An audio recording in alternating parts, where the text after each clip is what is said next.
15ാം കേരള നിയമസഭയുടെ 16ാമത് സമ്മേളനത്തിന്റെ ആദ്യദിന വിശേഷങ്ങളിലേക്ക് സ്വാഗതം.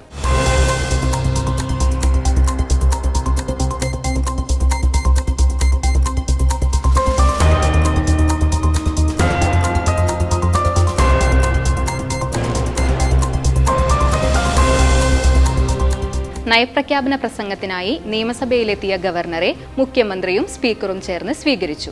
ലോക് ഭവനിൽ നിന്ന് രാവിലെ 8:56 കൂടിയാണ് ഗവർണർ രാജേന്ദ്ര വിശ്വനാഥ് ആർലേക്കർ നിയമസഭയിലേക്ക് എത്തിയത്. തുടർന്ന് അദ്ദേഹം ഗാർഡ് ഓഫ് ഓണർ സ്വീകരിച്ചു. മുഖ്യമന്ത്രി പിണറായി വിജയൻ, നിയമസഭാ സ്പീക്കർ AN ഷംസീർ, പാർലമെന്ററി കാര്യമന്ത്രി MP രാജേഷ്, നിയമസഭാ സെക്രട്ടറി ഡോക്ടർ N കൃഷ്ണകുമാർ തുടങ്ങിയവർ ചേർന്ന് ഗവർണറെ നിയമസഭയിലേക്ക് സ്വീകരിച്ചു.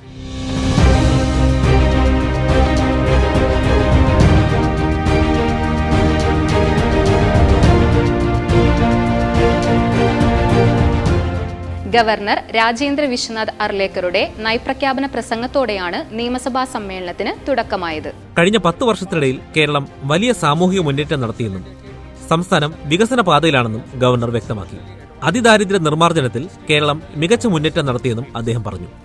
My government has effectively eradicated extreme poverty while providing near universal access to education, health care, sanitation and social security.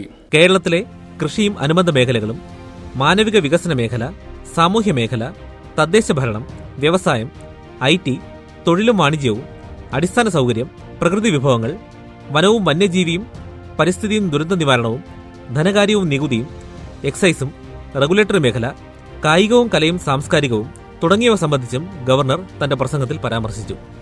My government remains steadfast in the vision of modern, sustainable, self-reliant agricultural Kerala 2031, aiming for food self-sufficiency and doubled farm incomes through climate resilient practices. പിന്നീട് ദേശീയ ഗാനത്തിന് ശേഷം മുഖ്യമന്ത്രിയും സ്പീക്കറും ചേർന്ന് ഗവർണറെ യാത്രയാക്കി.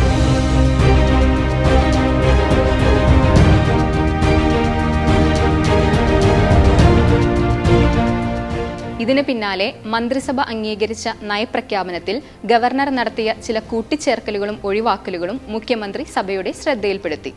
സഭയെ അഭിസംബോധന ചെയ്ത് നടത്തിയ നയപ്രഖ്യാപന പ്രസംഗത്തിൽ ചില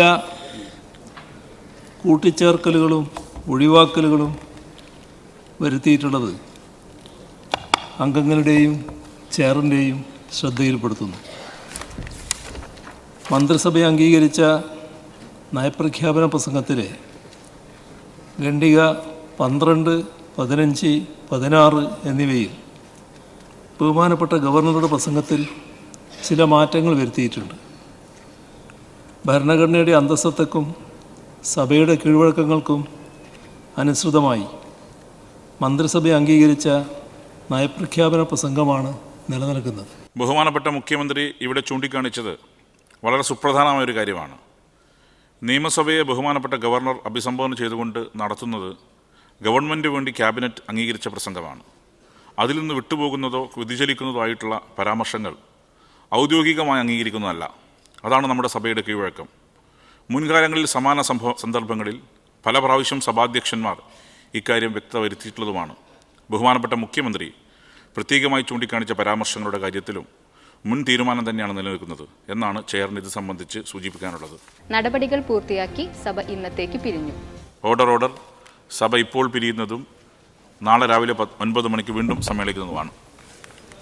ഇന്നത്തെ നിയമസഭാ വിശേഷങ്ങൾ സമാപിച്ചു. നമസ്കാരം.